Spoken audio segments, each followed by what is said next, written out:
Hi, welcome back to YouTube channel Mahakali ಕೈ ರುಚಿಗೆ ಸ್ವಾಗತ. ನಾನು ಪ್ರೇಮ. ನೋಡಿ, ಇವತ್ತೊಂದು ಹೊಸ ರೆಸಿಪಿ ಸ್ವೀಟ್ ಪೊಟ್ಯಾಟೊ ಹಪ್ಪಳ ಮಾಡ್ತಾ ಇದ್ದೀನಿ. ತುಂಬಾ ಅಂದ್ರೆ ತುಂಬಾ ಚೆನ್ನಾಗಿರುತ್ತೆ. ಇದು ತುಂಬಾ ಟೇಸ್ಟಿಯಾಗಿರುತ್ತೆ. ಮನೆಯಲ್ಲೇ ನಾವು ಈ ತರ ಮಾಡ್ಕೊಂಡು ತಿನ್ಬೋದು.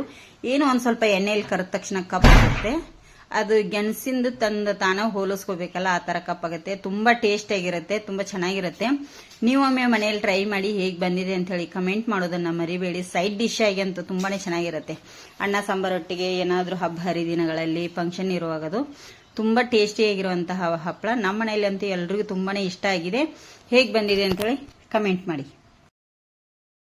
ಒಂದಿಷ್ಟು ಗೆಣಸಿದೆ, ತೋರ ನೋಡಿ, ಈ ತರದ್ದು ನೋಡಿ, ಈ ತರದ್ದು ಗೆಣಸಿದೆ. ಇದನ್ನ ತೊಳೆದು ಕ್ಲೀನ್ ಮಾಡಿ ಇಟ್ಟಿದ್ದೆ ನಾನೀಗ. ಇದನ್ನೀಗ ಕುದಿಲಿಕ್ಕೆ ಹಾಕ್ತೇನೆ. ನೋಡಿ, ಇಲ್ಲಿ ನೀರು ಸಹ ಕುದಿಲಿಕ್ಕೆ ಇಟ್ಟಿದ್ದೆ ನಾನು. ಉಗಾ ಮೇಲೆ ಬೇಯಿಸ್ಕೊಳ್ಳೋದ್ರಿಂದ ನೀರಲ್ಲಿ ಬೇಯಿಸಿದ್ರೆ ಹಪ್ಪಳ ಅಷ್ಟು ಚೆನ್ನಾಗಿ ಬರಲ್ಲ. ಇದ್ರ ಕೆಳಗೆ ನೀರಿದೆ. ಈಗ ನೋಡಿ, ದೊಡ್ಡದಿತ್ತಲ್ಲ, ಅದನ್ನ 2 ಭಾಗ ಮಾಡಿದ್ದೀನಿ. ಭಾಗ ಮಾಡಿ ಇಡ್ತಾ ಇದ್ದೀನಿ. ನೋಡಿ, ಈ ಥರ ಸ್ವಲ್ಪ ಮಿಡ್ಲಲ್ಲೇ ಇಡ್ತೇನೆ. ದೊಡ್ಡದು ಬೇಗ ಬೇಯಬೇಕಲ್ಲ, ಅದಕ್ಕಾಗಿ ನೋಡಿ ಈ ಥರ ಎಲ್ಲವನ್ನು ಇಟ್ಕೋತೇನೆ. ನೋಡಿ, ಸಣ್ಣ ಸಣ್ಣದಿತ್ತು, ನಮ್ಮ ಮನೆ ಹತ್ರ ಬೆಳೆದಿರೋದ್ರಿಂದ ನಾನು ಅದನ್ನು ಕೂಡ ಯೂಸ್ ಮಾಡ್ತಾ ಇದ್ದೀನಿ. ನೋಡಿ, ಈಗ ಇದ್ರ ಮೇಲೆ ಮುಚ್ಚಳ ಮುಚ್ಚಿ ಒಂದು 20 ನಿಮಿಷ ಬೇಯಿಸ್ಕೋತೇನೆ. ಉಗಾ ಮೇಲೆ ಹೈ ಫ್ಲೇಮಲ್ಲೇ ಇದು ಬೇಯಲಿ. ಈಗ ನೋಡಿ, ಇಲ್ಲಿ ಬೆಂದಿದ್ದಾವೆ. ಈಗ ಒಂದು 10 ರಿಂದ 15 ನಿಮಿಷ ಆಗಿದೆ. ನೋಡಿ ಎಷ್ಟು ಚೆನ್ನಾಗಿ.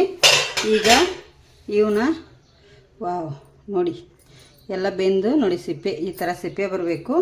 ಈಗ ಇದನ್ನೆಲ್ಲವನ್ನು ನಾನು ಸುಡ್ತಾ ಇದ್ದಾವೆ, ಹಿಡಿಲಿಕ್ಕೆ ಬರ್ತಾ ಇಲ್ಲ ಕೈಯಿಂದ. ಇದೆಲ್ಲವನ್ನು ನಾನೀಗ ತಕ್ಕೊಂಬಿಡ್ತೇನೆ ಮೊದಲಿಗೆ. ನೋಡಿ, ಈಗ ಗೆಣಸಿಕಾಯಿ ಸ್ವಲ್ಪ ಆರಿದ ಮೇಲೆ ಇದ್ರ ಮೇಲಿಂದೆಲ್ಲ ಈಗ ನಾನು ಸಿಪ್ಪೆ ತೆಗೆದ ಎತ್ತಿ ಇಟ್ಕೊಂಡ್ಬಿಡ್ತೇನೆ. ಮೊದಲಿಗೆ ಇದೆಲ್ಲ ಸುಡ್ತಾ ಇದೆ, ಇದೆಲ್ಲ ಈಗ ಸಿಪ್ಪೆ ತೆಗೆದು ಇಟ್ಕೋತೇನೆ. ನೋಡಿ, ಇಲ್ಲಿ ಗೆಣಸಿನಕಾಯಿ ಕುದಿಸಿ ಈ ಥರ ಸಿಪ್ಪೆ ತೆಗೆದು ಇಟ್ಕೊಂಡಿದ್ದೀನಿ ಎಲ್ಲ ಗೆಣಸನ್ನು. ಈಗ ಇದನ್ನು ಏನು ಮಾಡ್ತೀನಿ ಅಂದರೆ, ಇಲ್ಲಿ ನೋಡಿ ಇದನ್ನು ಗೆಣಸನ್ನು ಇಲ್ಲಿ ಒಂದು ಪಾತ್ರೆ ತೊಗೊಂಡಿದ್ದೀನಿ. ಪಾತ್ರೆ ಮೇಲೆ ಈ ಥರ ಸಾಣಿಗೆ ಬರುತ್ತೆ, ಇಲ್ಲಾಂದರೆ ಮಿಕ್ಸಿ ಕೂಡ ಮಾಡ್ಕೋಬೋದು. ಈ ಥರ ತಿಕ್ಕಬೇಕಾಗತ್ತೆ ನಾವು ಕೊತ್ತು. ಅಂದರೆ ಏನು ಇದರಲ್ಲಿ ದಪ್ಪ ಉಳಿಯಲ್ಲ ನಮಗೆ, ಅಂದರೆ ಚೆನ್ನಾಗಿ ಬರುತ್ತೆ ಇದು.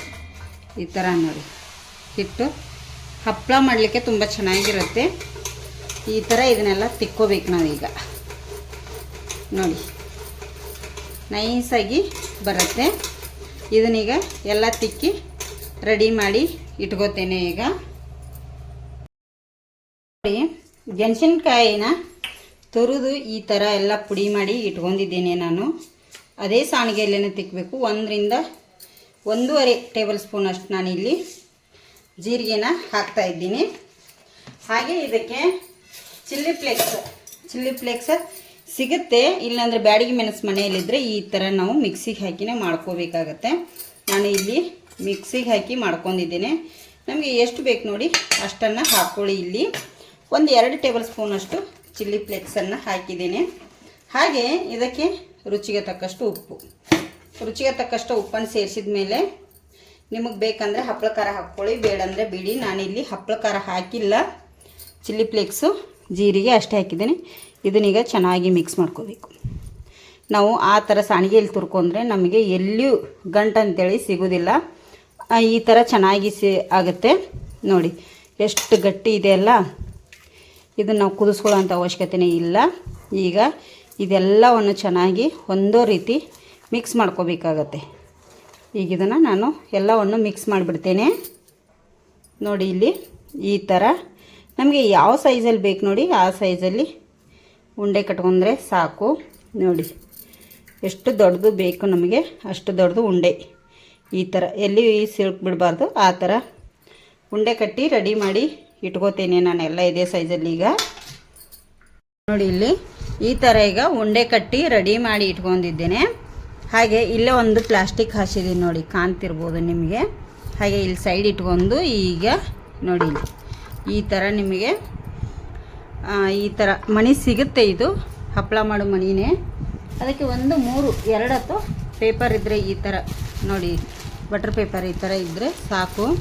ಇಲ್ಲಿ ಮಿಡ್ಲಲ್ಲಿ ಕಟ್ ಮಾಡ್ಕೋಬೋದು, ಇಲ್ಲಾಂದ್ರೆ ನೀವು ಹಾಗೆ ಕೂಡ ಇಟ್ಕೋಬೋದು.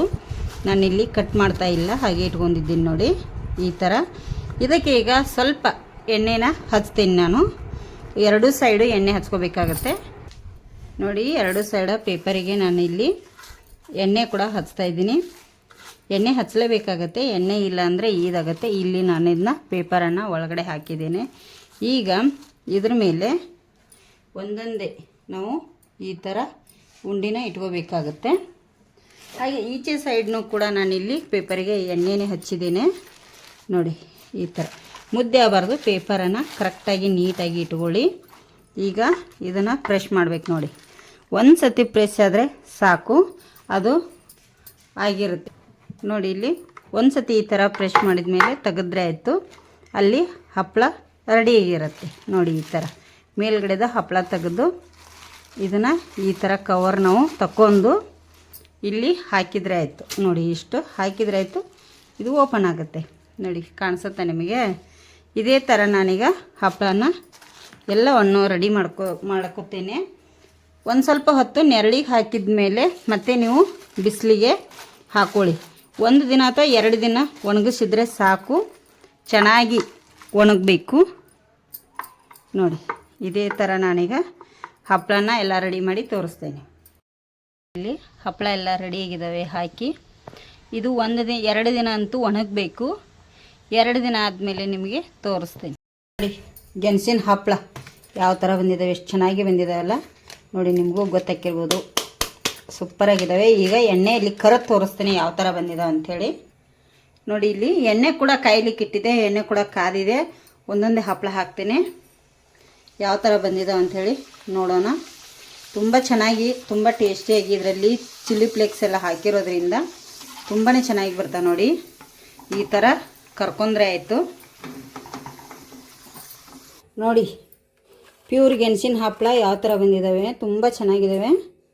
ಸೌಂಡ್ ಕೇಳಿಸ್ತಾ ಇರಬೇಕಲ್ಲ ನಿಮಗೆ ನೋಡಿ, ಎಷ್ಟು ಚೆನ್ನಾಗಿ ಬಂದಿದ್ದಾವೆ. ಗೆಣಸು ಅದು ಯಾವ ಕಲರ್ ಇರುತ್ತೋ ಅದೇ ಕಲರ್ ಆಗುತ್ತವೆ. ನೋಡೋಕೆ ಬೆಳ್ಳಗಿದ್ರು ಕೂಡ ಮತ್ತು ತುಂಬ ಟೇಸ್ಟಿಯಾಗಿ ಬಂದಿದ್ದಾವೆ. ಖಾರ ಸ್ವೀಟಾಗಿ. ನೀವು ಮನೆಯಲ್ಲೇ ಈಸಿಯಾಗಿ ಗೆಣಸಿದ್ರೆ ಈ ಥರ ಹಪ್ಪಳ ಮಾಡ್ಕೊಳ್ಳಿ, ತುಂಬ ಚೆನ್ನಾಗಿರುತ್ತೆ. ಟೇಸ್ಟ್ ಅಂತೂ ಹೇಗೆ ಬಂದಿದೆ ಅಂಥೇಳಿ ಕಮೆಂಟ್ ಮಾಡಿ ಹೇಳಿ.